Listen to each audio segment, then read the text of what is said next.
じゃあさらにこの塗装面をね複雑化しようと思います。で前回は、墨入れを主に行った。一部裏側でオイルウォッシュみたいなことやったんですけどね。で前の動画で油絵の具も使いました。この辺かな。油絵の具でこう墨入れと軽い汚しですか入れたんですけど、で今回はその油絵の具を使ってもう一枚上にレイヤーをかけるってことですね。1枚か2枚か3枚になるか分かんないですけど、で使うのは、この色を構成している色、例えば緑ならば黄色と青を混ぜてるってことですね。でそれを使って1枚、レイヤーをかける。ちょっと言葉では表しにくいんですよね。どうしようかな。使うのは基本的にまず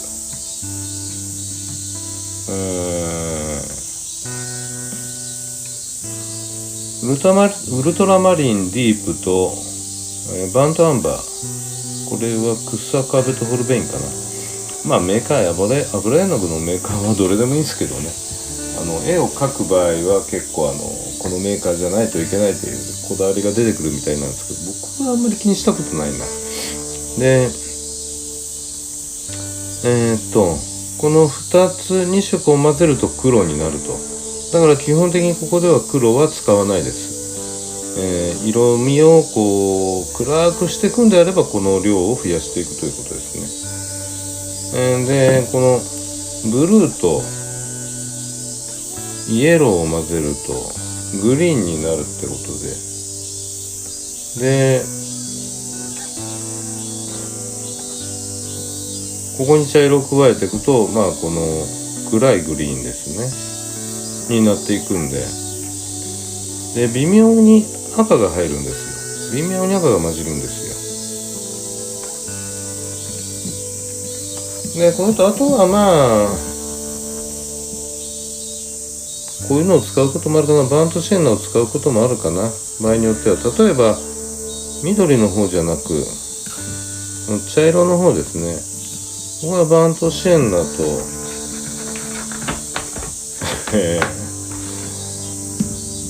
このでっかいパーマネントホワイト、これね今絵やめちゃったからね、こんなでかいの必要なかったんですよね。これ買ってから絵やらなくなったんで、色はこんな感じで、何で塗るか伸ばしていくかということで、このペトロールという揮発精油、絵の具油絵でこの絵の具の方にこれを混ぜることによって、乾燥をちょっと早くしてやると。これ単体でも乾燥しなくはないんですけども時間が非常にかかる。冬場なんかね1ヶ月ぐらいかかる場合もあります。1ヶ月置いといても乾かないかもしれないね。とりあえずやっていくんですけど、あとは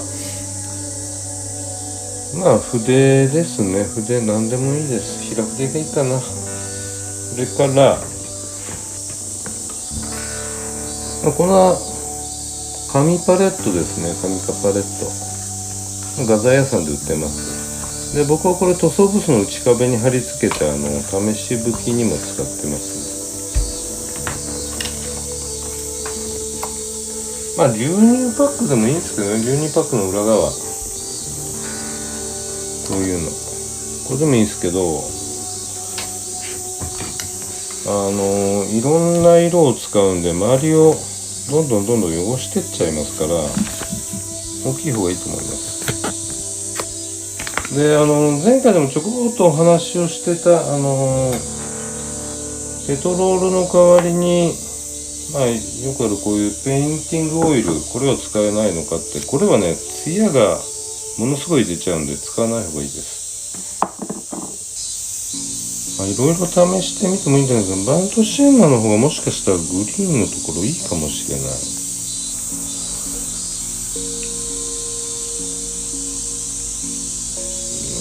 これどんどん出てきちゃうんだよな、ポリパテと一緒で。バンドシェンナとウルトラマリンディープでも黒にはなるんですけど、ちょっと青みが強い黒になっちゃうんですよね。今回グリーンなんでそれでもいいと思うんですけど、今回のそのこのフィルタリングで一番試したいのはあれです。退色ですよ。この辺がやってみますか。べったりは塗らないんで、デカールは特に気にしなくていいと思いますね。ちょんちょんちょんと置いてやって、バーッと伸ばすような感じですよ。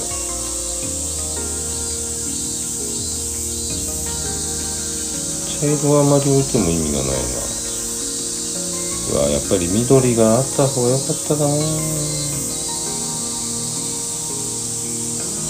補色は赤はいらないか。ここは茶色でもいい。多分ね、茶色入れてやればそれでいいと思いますね。赤はいらないかもしれない。ちょっと今多めに乗っちゃいました。で、白を多めに、これ乗せすぎたかな。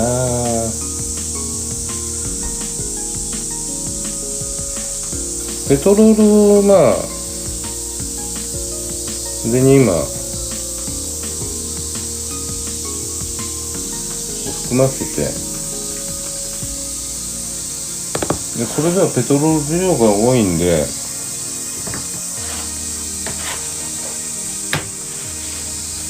一回キッチンペーパーで取ってやって、このハケは使えねえかな。これで散らしていくって感じですね。こんな感じで。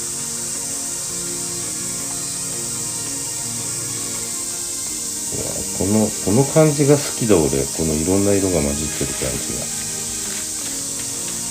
が。で、場合によっては今ちょっとこれべっちゃりなんで、乾いたこ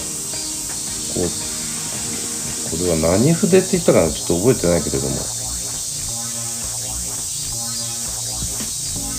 っとこれじゃあペトロールの量少ねえな。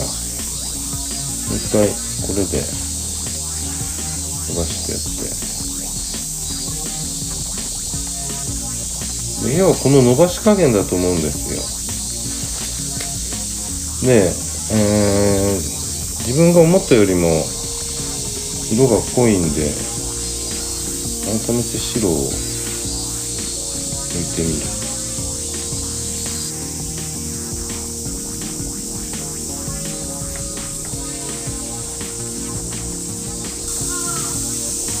今ちょっと気に入らないのがパネルラインが、これだと真っ白になっちゃうから、パネルラインの中だけ、この背面のパーツの幅の広めのところですね。パテで幅を調整したとはいえ、他よりも若干広いと思うんで、細めに多めに入っちゃいますね。たださっきより白くなってますね、やっぱり。そうすると今これこれぐらいでとどめた方がいい気がします。微妙にいろいろな色のぼんやりした筋が入ってる程度、これぐらいにが面白いのかなと思いますね。じゃあ裏側の白はどうするの？これはね、実際いろんな色が混じってるんで全部のせていいような気もするんですけど、黄色はいらないかな。基本グレーを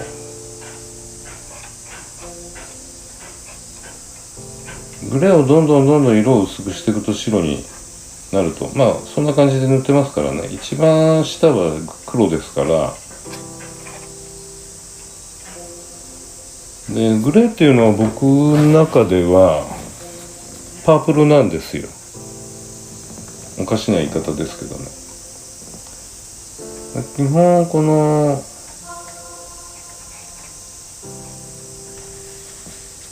ブルーとレッド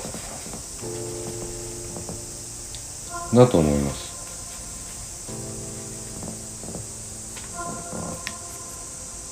でまあこの白を使わないでブルーとレッドだけでちょっと散らしてみますか。で一回その筆の方はやっぱり他の色混じってるんでペトロールつけて、ペトロールでは洗えないですからね。一番最後洗うのはツールクリーナーでいいです。これでちょっとやってみようか。これだけでペトロールしませて、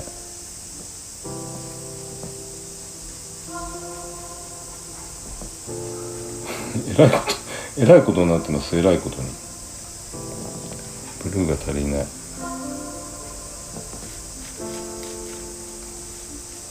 しまったな。これにブルーつけちゃダメだった。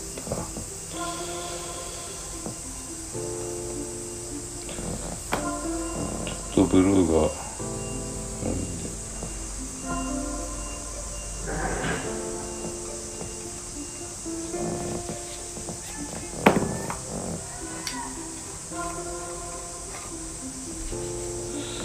ちょっとこれ茶色が混じっちゃいましたね。筆の中に茶色が入ってた。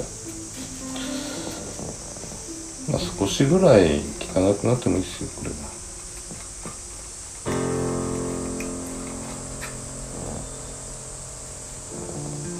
さすがにこれ多かったね。白をここにのせるとどうなる？白ね。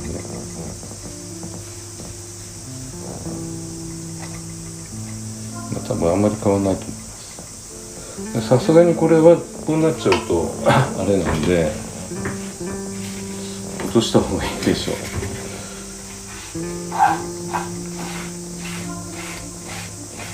ただこの落とすっていう作業でもね調整はできますから、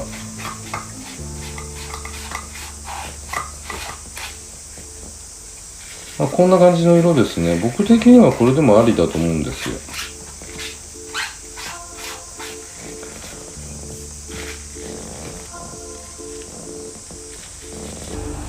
こんな感じで今綿棒にペトロールしませて伸ばしてるんですけど、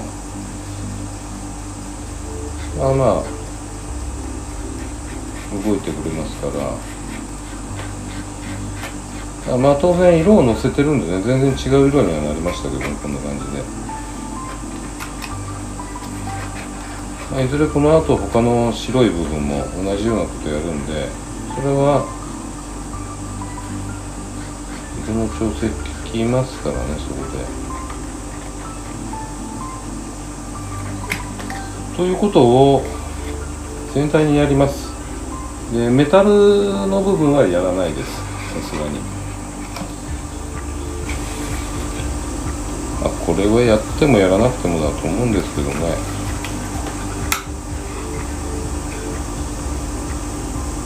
ただやるとこう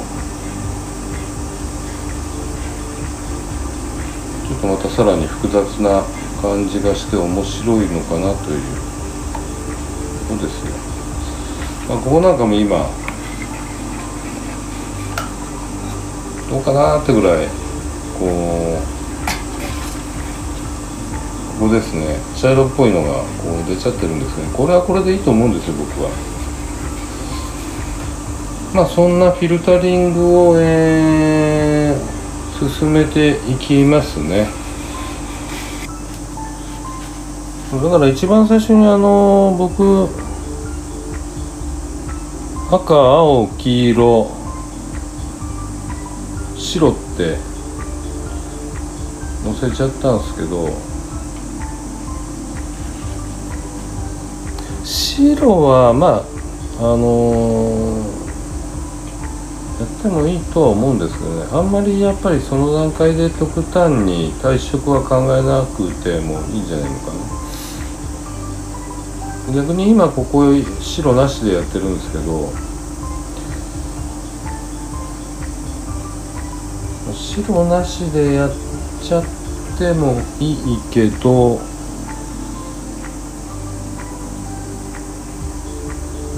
ちゃってもいいんですけど、場合によってはそれでは色が濃くなっていく。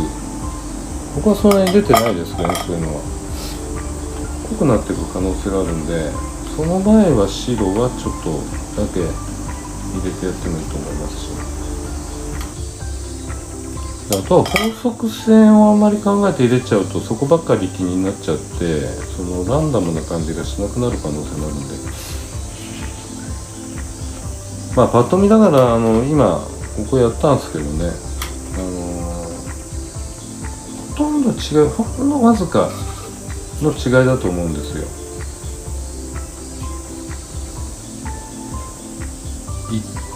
言われても分かんない程度の違い。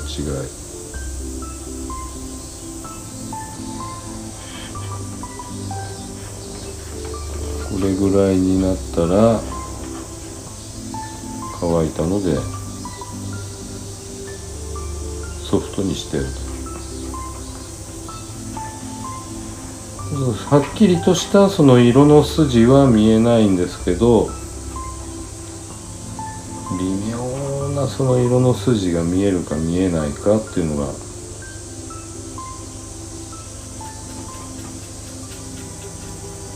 いいのかな。もうちょっと散らしてもいいかもしれない。こんなもんかな。こういう筋がさっきよりも出てますよね。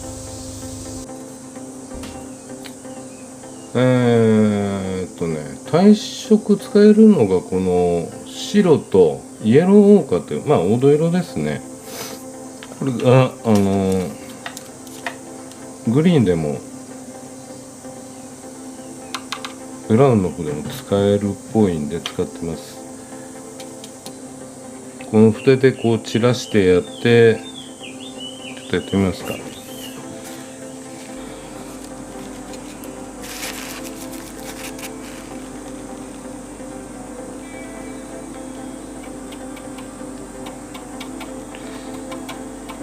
もしかしたら混ぜちゃってもいいかもしれないんですけどね。様子見ながら白を置いたりイエローオーカーを置いたりしてます。白っぽすぎたらばイエローオーカーをちょんちょんと乗せて、ちょっと黄色っぽすぎる、まあ茶色っぽすぎるということであれば白ちょっとちょんと置いてっていうことをやってますね。まあここにおいてもこう多少ムラになってもいいのかなと思ってます。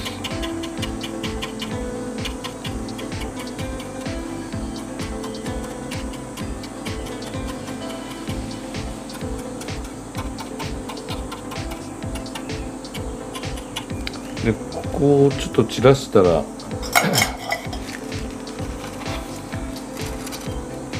とは墨入れの時と同じですね。ペトロールをしませた筆でまあ模様をつけていくみたいな感じです。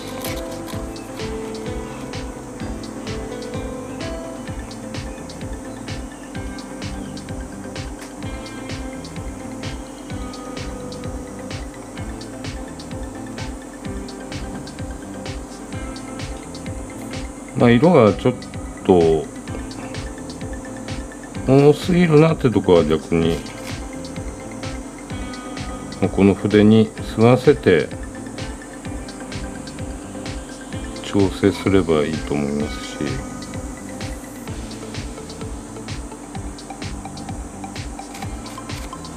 でここでちょっと乾かします。ドライヤーでもいいんで。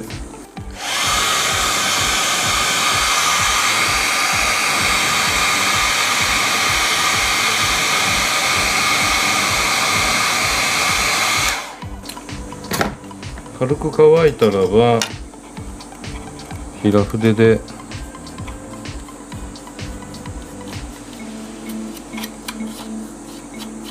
あまり乾きすぎるとこんな感じでボケてくれないので、ちょっと今極端なことやってますけどね、これ後で治りますからまた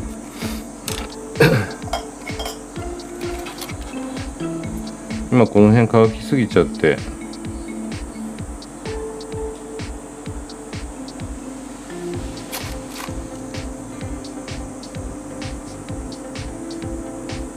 動かなかったんで、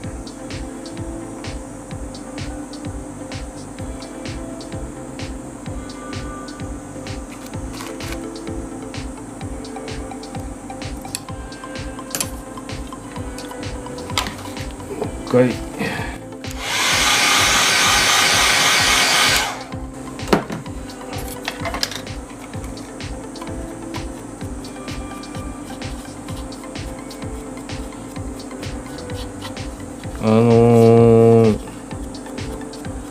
これはこういう汚れを作ってるわけではないんで、ハケを動かす方向は気にしてないです。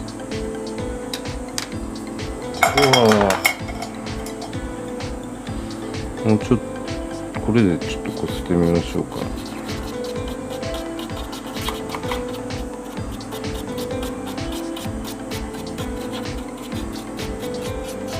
結構ね、ケースバイケースみたいなとこもあるんですよ。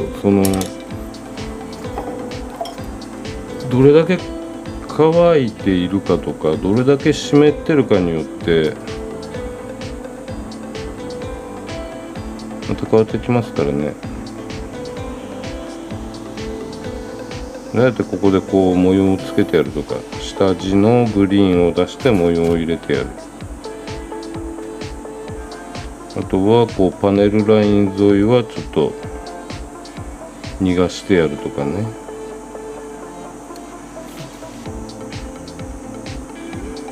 ちょっと変わった模様がついて面白いなと思ってやってます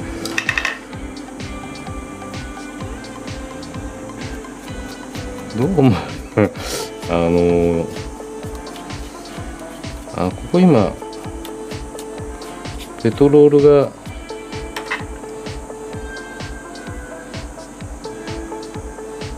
そうですね、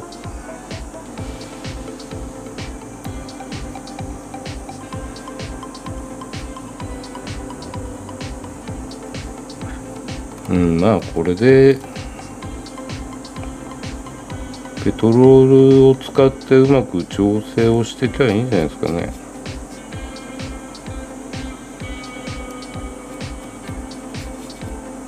でこれがこの平筆があんまり湿るとうまくないので、湿ったら単純にドライヤーで乾かしてやればいいんですけどね。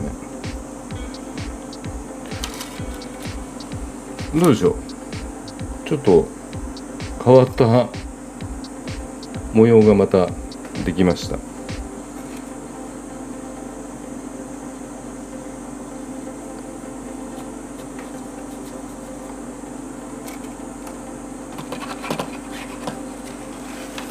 こんな感じで上面の方ねずらーっとやっていきます。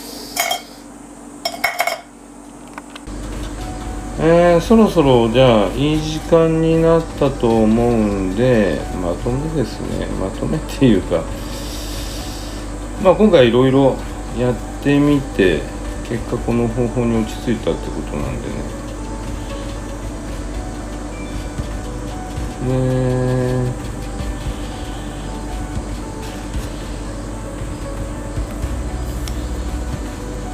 なのでこの体順面こんな感じですね。かなりいい感じのカビカビ感が出てるんです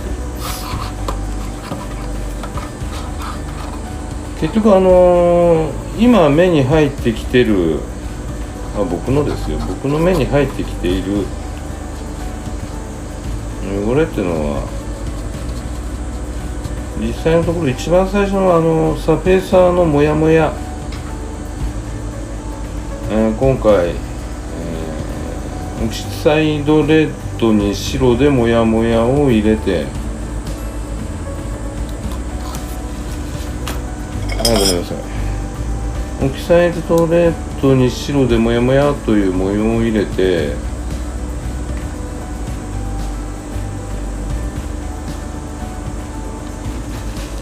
で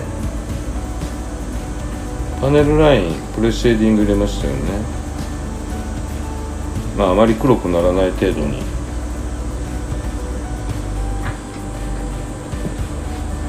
でそれに気体色塗ったんですけど、それはモジュレーションで使うような3色、濃い、中間、薄いって色です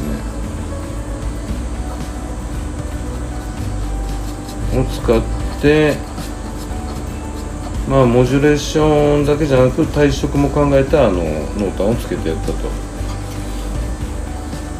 でしかもスポンジマスキングで上から模様をちょっと入れてやったと。で要は今やってるのはそのスポンジマスキングで入れた模様にさらに模様をつけてるってことですね。そんな感じのザワキョンウェザリングでした。そろそろあっち始めようと思ってるんですよ。